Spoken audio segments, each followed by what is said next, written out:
Dalam sepekan terakhir, pengungsi di beberapa pos pengungsian di Desa Rendang Karangasem telah meninggalkan pos pengungsian. Mereka meninggalkan pos tanpa melapor ke petugas.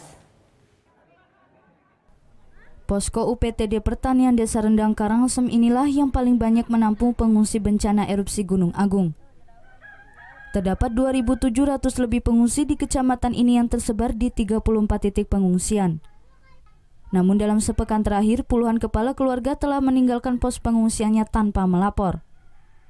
Mereka diketahui berasal dari 4 dusun di Desa Besaki yang masuk dalam radius zona bahaya di bawah 6 km dari puncak kawah. Petugas posko pun tidak mengetahui alasan warga meninggalkan pos pengungsiannya.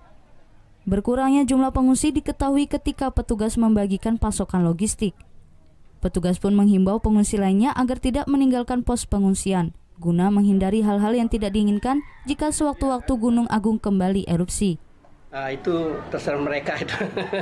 Terserah mereka itu, kami tidak akan ya artinya mengekang mereka dan tidak menyarankan kami juga untuk pulang.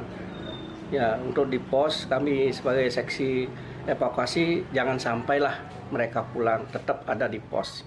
Sementara saat ini belum ada yang melapor, Pak. Setelah kami cek lapangan, ada berkurang sesuai dengan amprah itu dicek di logistik.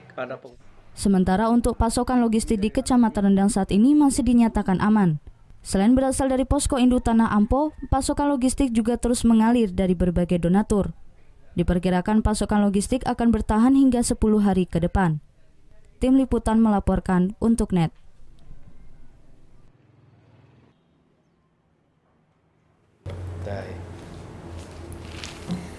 Udah selesai kan nontonnya? Nah, jadi jangan lupa buat like, komen, dan subscribe ya.